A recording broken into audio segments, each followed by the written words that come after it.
Hello students, कैसे हो आप सभी। आई होप सो कि आप सभी लोग ठीक होंगे। तो आज की इस वीडियो में हम बात करने वाले हैं आपके बीए प्रोग्राम में जो आपका इंग्लिश का सिलेबस है उसके इंग्लिश बीए यानी इंग्लिश फ्लुएंसी की हम बात करेंगे। सबसे पहले आप इंग्लिश फ्लुएंसी के जो है उसकी इवेल्युएशन स्कीम को समझो, है ना। इवेल्युएशन इसमें आपका जो है कॉम्प्रहेंसिव पैसेज होता है 15 नंबर का। बुक और फिल्म पर जो आपको रिव्यू लिखना होता है वो भी आपका 15 नंबर का होता है। आरटीआई और एफआईआर आते हैं 10 नंबर का। डायलॉग्स आ सकता है सीवी को लेकर के 10 नंबर का। डायरी एंट्री आती है 10 नंबर की। प्रूफ रीडिंग आती है 5 नंबर की। नोट मेकिंग 5 नंबर का। फेसबुक और ट्विटर पोस्ट भी आपका आता है 5 नंबर का। तो ये आप लोगों का इंग्लिश फ्लुएंसी का जो है एक तरीके से इवेल्युएशन स्कीम है कि किस बेस पर आपको जो है इवेल्यूएट किया जाएगा, मार्क्स दिए जाएंगे। तो इस वीडियो में मैं आपको बताऊंगी रिट के बारे में। इस वीडियो में हम बात करेंगे रिट के बारे में कि आप अगर रिट है तो रिट क्या होता है, और हम रिट के फॉर्मेट को समझेंगे अच्छे से। रिट अगर हम किसी से रिट के थ्रू, जिसकी फुल फॉर्म होती है राइट टू इन्फॉर्मेशन, यानी अगर हमें रिट लिखना है, किसी से इन्फॉर्मेशन लेनी है तो कैसे लिख सकते हैं। एग्ज़ाम में काफ़ी अच्छा पॉइंट है ये। इससे आप जो है फ्री के नंबर ही होते हैं एक तरीके से। बस कुछ सफिशेंट लाइन है, एक बार समझ गए आप तो बहुत अच्छे तरीके से आपको याद हो जाएगा। तो फ्री के मार्क्स होते हैं। थोड़ी सी आपको मेहनत लगेगी, एक बार समझ गए तो डेफिनेटली वो चीज़ आपको कवर कर देगा। तो चलिए स्टार्ट करते हैं वीडियो को और समझते हैं विस्तार से रिट के बारे में।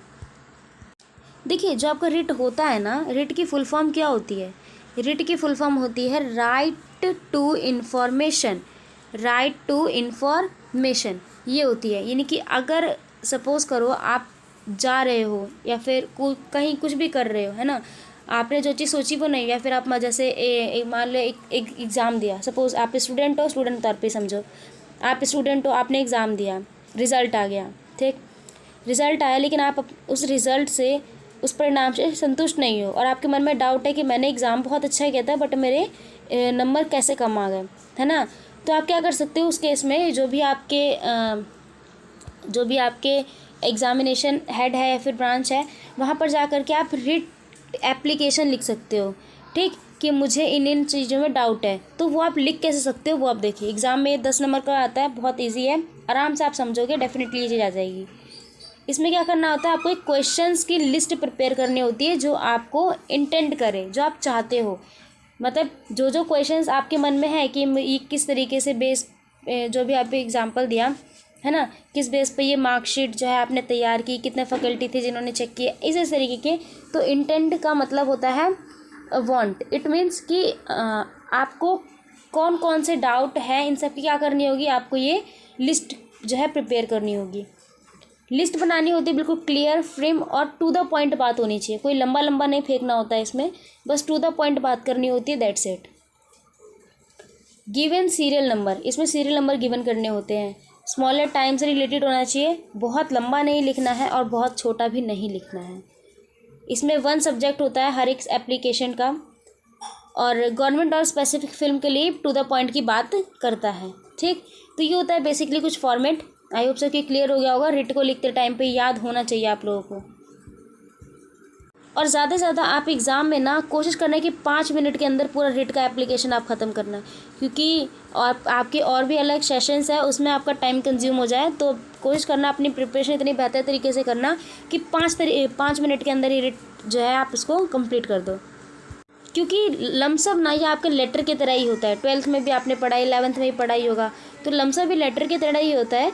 बस थोड़ा सा फॉर्मेट में थोड़ी सी चेंजिंग होती है और कंटेंट चेंज होता है। और मेरा मानना ये है कि अगर आपने क्वेश्चंस अच्छे से पढ़ा है ना, डेफिनेटली यू विल अंडरस्टैंड और यू कैन अंडरस्टैंड। देखो यहाँ पर ना एक फ़ोटो ली गई है, आई थिंक ये ब्लर है, मैं इसको ठीक कर देती हूँ। हाँ, अभी आपको बिल्कुल ठीक तरीके से दिखाई दे रहा होगा। देखिए, जब हम रिट लिखते हैं तो सबसे पहले आपका ये एप्लीकेंट का एड्रेस आएगा, जिसमें आप जो भी लिखोगे to the public information officially, है ना।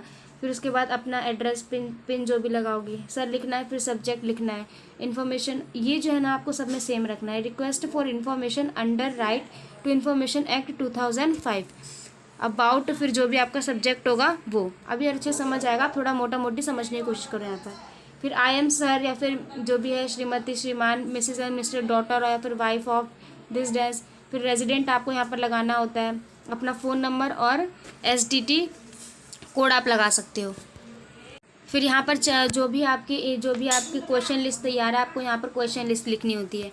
क्वेश्चन लिस्ट लिखने के बाद यहाँ पर ये चीज़ आप सेम डाल सकते हो, I hereby inform that following formalities I have completed by मी।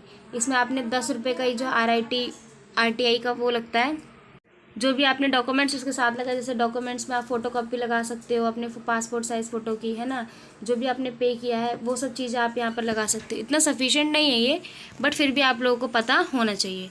तो ये बेसिकली कुछ फॉर्मेट है RTI लिखने का। अब मैं एक एग्जाम्पल के थ्रू आपको बहुत अच्छे से समझाती हूँ, देखिए आप ध्यान से। ये देखिए एक क्वेश्चन लिखा गया है, you are not satisfy with your examination result. जो एग्जाम्पल मैंने बताया था ना, मैंने कोशिश की है कि उसी के आधार पर आपको समझाने की कोशिश की जाए, है ना, काफ़ी मेहनत लगी है इसके पीछे। Write an RTI to the examination branch of the university asking to see your evaluated answer sheet. ठीक, ये चीज़ क्या है, ये चीज़ आपको क्वेश्चन में ही बोल दी गई है कि आप एक स्टूडेंट है, आप संतुष्ट नहीं अपने रिजल्ट से, सो यू कैन और you want to evaluate your answer sheet again, है ना। तो ये चीज़ इसमें बोली गई है। तो हम देखते हैं कि एक RTI एप्लीकेशन कैसे लिख सकते हैं।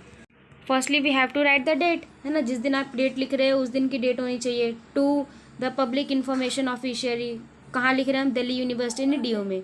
फिर आप जो है न्यू दिल्ली डाल करके पिन कोड डाल दोगे साथ ही साथ। अब देखो सब्जेक्ट मैंने कैसे डाला है, यहाँ पर ना आप सब्जेक्ट में seeking information under section 6 of RTI act 2005 about to evaluate answer sheet.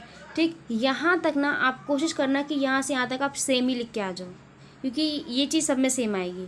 और अबाउट टू जो भी आपका क्वेश्चन होता है उस हिसाब से यहाँ पर आप चेंजिंग कर सकते हो। फिर उसके बाद अपना जो है कंटेंट लिखना शुरू कर दो आप, है ना।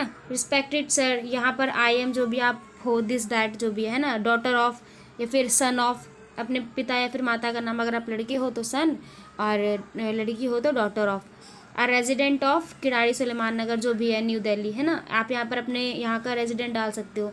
Wish to seek information as given under.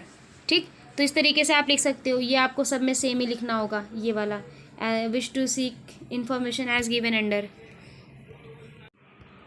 अब यहाँ पर जो भी आपने क्वेश्चन लिस्ट तैयार किए वो, जैसे please provide me the close checking marksheet, please provide me the list of students, please provide me the final list of student, how many, जैसे कुछ डाउट्स है जैसे how many students are give up their exams, है ना, who checked my exam sheets, list of those student who gave again their exams. तो इस तरह के कुछ डाउट्स थे जो देखने हैं इवेल्युएट करने के। ये कुछ क्वेश्चंस है जो मैं पूछना चाहती हूँ, ये मैंने एक शॉर्ट फॉर्म की टू द पॉइंट बात करके ख़त्म कर दी। फिर उसके बाद ये चीज़ आप सेम लिख सकते हो, I hereby inform that following formalities have been completed by me, I deposit the required fees of 10 rupees by the way of cash, I am attaching my valid photo copy of certificate, I deposit my needed documents.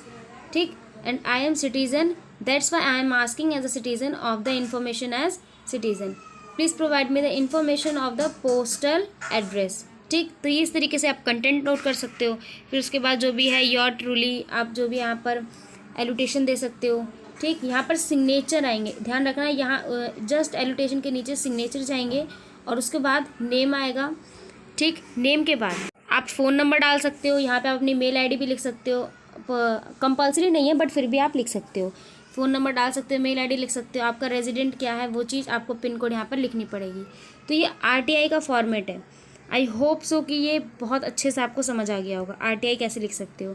ठीक, और अगर आप हमारे channel पर नए हैं तो link description box में आपको एक लिंक दिया गया है जो कि हमारे टेलीग्राम ग्रुप का, वहाँ पे आप हमसे जुड़ सकते हो। मैं आपको RTI के कुछ और भी टॉपिक शेयर कर दूँगी ताकि आप इसको रिवाइज कर सको। अगर कोई डाउट है तो आप हमसे वहाँ पूछ भी सकते हो, हम कोशिश करेंगे कि आपकी हर एक चीज़ का जवाब दिया जाए।